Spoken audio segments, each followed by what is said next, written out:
Well, good evening. I'm your host, Dr. Abe, and this is Civil War Talk. And for our first broadcast this evening, I'm going to kick it off by talking about a topic that is sort of a popular debate amongst Civil War historians, amongst aficionados, amongst people who study the Civil War as a hobby, etc. And that is, could the South have won the Civil War? And it's an important topic to consider, I think, because even though it is hypothetical, you have alternative histories that have been written about what would have happened if the South had won the Civil War. Newt Gingrich actually wrote an alternative history a while back with that as the premise. And so it's kind of interesting to consider, and I think that's where we'll start. And so as we think about that question, could the South have won the Civil War? I think first of all we need to think about, what do we mean by won? I don't think that question is really considered like it should be when we talk about that question, because essentially the South seceded and declared its independence because it saw the institution of slavery was under threat from Northern policy, and that if allowed to continue, the additional states that would join the Union would come into the Union as free states, and they didn't want that. They felt like they were on the losing end of it, and so they decided the best way to preserve their way of life, which was predicated on slavery, that the way to do that was to declare their independence. Now, by the way, before I go any further, I am of the scholarly opinion, and I am joined in this scholarly opinion by many, many people, that yes, the Civil War was primarily fought over the issue of slavery. States' rights did play a role in it, and in fact, states' rights actually played more of a role in its collapse than it did in the original reasons for secession. But if you read the secession documents from almost all of the seceding states, every one of them says that something to the effect of, the reason for secession is that the institution of slavery was under threat. So if you want to know why the South seceded, go and read the secession documents, and all you have to do is Google them, and they are out there. Read them. They are quite informative as to why the Civil War actually started, i.e. why the South seceded. But back to the question, could they have won? And I think defining what we mean by won is necessary before we can go on. So the South seceded because they felt that the institution of slavery was politically under threat, and the only way that they were going to preserve that was to declare their independence. Now, with that in mind, what would winning have looked like for them? Well, very simply, winning would have meant that they would have militarily prevailed in the war, and then the northern government, the United States government, in all practicality, would have recognized the Confederacy as an independent nation, thereby preserving slavery in the part of the country that would have been part of the Confederacy. So it would have been recognized as its own independent nation, slaveholding nation. That's what the South wanted. That was what victory would have looked like for them. Now, in order to do that, they had to win the war, of course, which ultimately they didn't. But it's important to frame it like that, because there are some theories and there's some points of view floating around that don't necessarily match up with that. So from my study of it, winning for the South, winning the war, would have meant prevailing militarily, probably signing an armistice with the North, with the United States government, that would have recognized the Confederacy as an independent nation, and then thereby the Confederacy would have been allowed to keep slavery intact. Now, that established, let's go down two different tracks here. First of all, militarily. Could they have won the war militarily? Because they had to win militarily in order to ultimately win the grand prize, which was Confederate independence. So could they have won the war militarily? I think the answer to that is no. And I think for several reasons. Number one, it didn't just have to do with the fact that Northern military might and industrialism just was too much for the South to overcome. But you have to also take into account the disparity, the numbers game. So the South was outnumbered in terms of white military men of fighting age by almost 4-1. And so the South immediately had a huge disparity in manpower to overcome. And it was that disparity in manpower, I think, more than the industrial superiority of the North, that really put the South behind the eight ball. I mean, people talk about how, you know, the North had more railroads. They obviously had better industry, but you have to keep in mind that the South had the most valuable commodity of that time, which was cotton. Cotton was worth more than almost any textile the North could produce, or almost anything the North could produce. And slavery was a multi-billion-dollar, by today's standards, was a multi-billion-dollar industry by itself. So between cotton and slavery, the South actually had probably less of a disadvantage, at least, than they did in terms of manpower. The manpower disparity is really where the problem lay, and you know, no one was going to overcome a almost 4-1 disparity in manpower. It didn't matter how well you fought. It didn't matter how good your tacticians are. That was just reality. The South was behind the eight ball from the beginning there. And I think Lee gets criticized by some scholars for being too aggressive, for not fighting more of a defensive war, preserving his resources. I think Lee felt like he had to be aggressive, because I think Lee did recognize, at least knew in the back of his mind, the manpower disparity.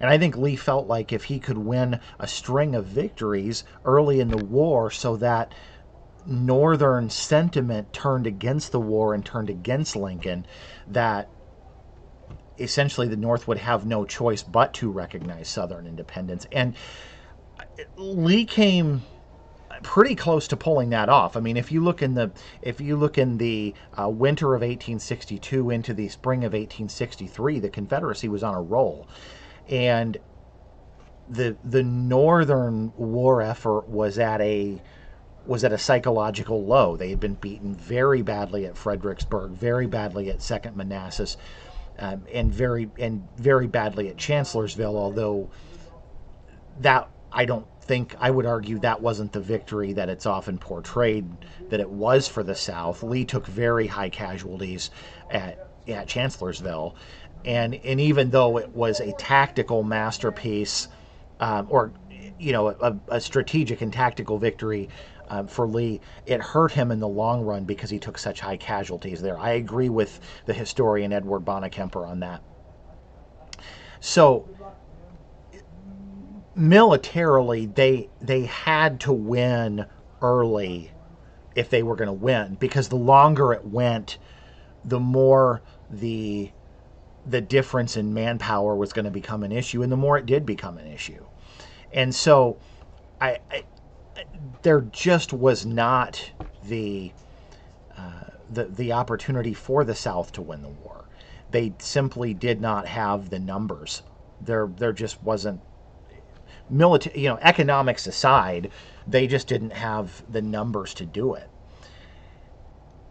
I think a lot too is made of Southern superiority in terms of the quality of generalship that they had, which is true. The first 2.5 years or so of the war is true. Confederate generals were, at least in the Eastern Theater, were superior in almost every way to anyone the North could put against them, with the exception of ultimately George Meade immediately before Gettysburg. But I think on a whole, I'm not sure that the generalship was as much of an advantage to the South as it's often portrayed to be. I will say that one major advantage the South did have militarily was the quality of its cavalry.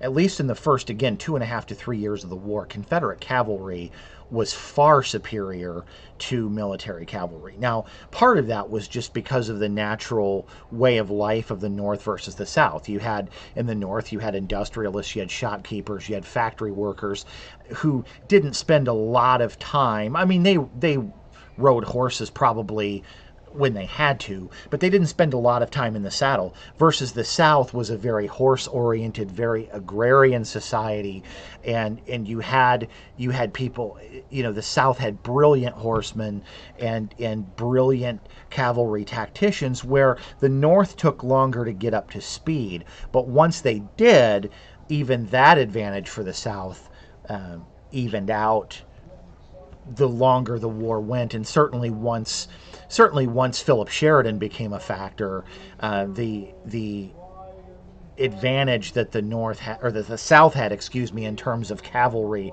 early in the war was all but wiped out. So militarily, I have a hard time saying that the South had any chance at all of winning. Now the question then becomes, well, why did the South start the war if they didn't have any chance of winning? And I think that's a difficult thing to look at. I think they felt like, in order to preserve their way of life, they didn't have any choice but to secede. Essentially, I think the thought was secede, declare secession, and then figure out the military part later, which obviously didn't work. But I think the South felt like they had the psychological advantage because they were largely defending their home turf, if you will. Only a very small number of battles, a very small portion of the war was fought in the North, remember. Almost all of the war was fought below the Mason-Dixon line. And so I think the South, because they had a psychological advantage, they were of defending their home turf, I think they felt like that was an advantage. And I think they felt like they had other advantages too. They knew the roads, they knew the area better, and I think they felt like that would work to their advantage. I think they also may have thought that they probably did have superior generalship, and that if they won enough battles early in the war, that would be enough to turn the tide. Ultimately, that didn't happen. Some people would say, well, if they would have won at Gettysburg, that might have been the difference. The North might have capitulated and just given in and granted them their independence. I don't think so, because remember, Vicksburg fell within a day or two after the last fighting at Gettysburg stopped. And so Vicksburg was really the linchpin of the South. That once Vicksburg fell, that started the slide toward the South's inevitable defeat. Um, Really, Vicksburg was. Everybody says Gettysburg was the turning point. I think the fall of Vicksburg in July of 1863 was much more of a turning point than Gettysburg, because at that point, um, the Union had control of the Mississippi River. It had control of a number of the rivers that were feeding into it by taking Vicksburg, and so the Confederacy just um, really didn't. They didn't have any chance. Even had they taken Gettysburg, again, had they won there, they took such high casualties there that it would have been a net negative for them in the long run, because remember the disparity in manpower. So let's assume, though, for a second that they could have won militarily, because Bonekemper and other historians have proposed the idea that, well, all the South had to do was hold out long enough to get Lincoln voted out of office in 1864, and then they could have cut a deal with George McClellan, who would have been the president had Lincoln lost. McClellan was a well-known supporter of Southern property rights, and so there's a pretty strong possibility that McClellan would have allowed the Southern states to come back into the Union in return for guarantees not to interfere with slavery, and probably a 1-to-1 idea of new states coming in, that for every one free state, one slave state had to be added, and that sort of thing.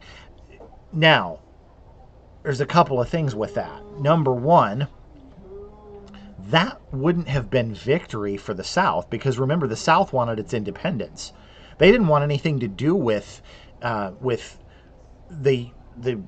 North anymore, with the Union anymore, and they had already tried the political route. So to them, the political route was dead. So I don't think that the South really had any desire to reunite with the North. Their goal was their independence, because again, they were based on the principle of states' rights. They felt like the sovereignty ultimately lay with the states, and that Lincoln and the North were violating that, and so they had no desire to reunite. That's why Lincoln felt like he had to do it by force.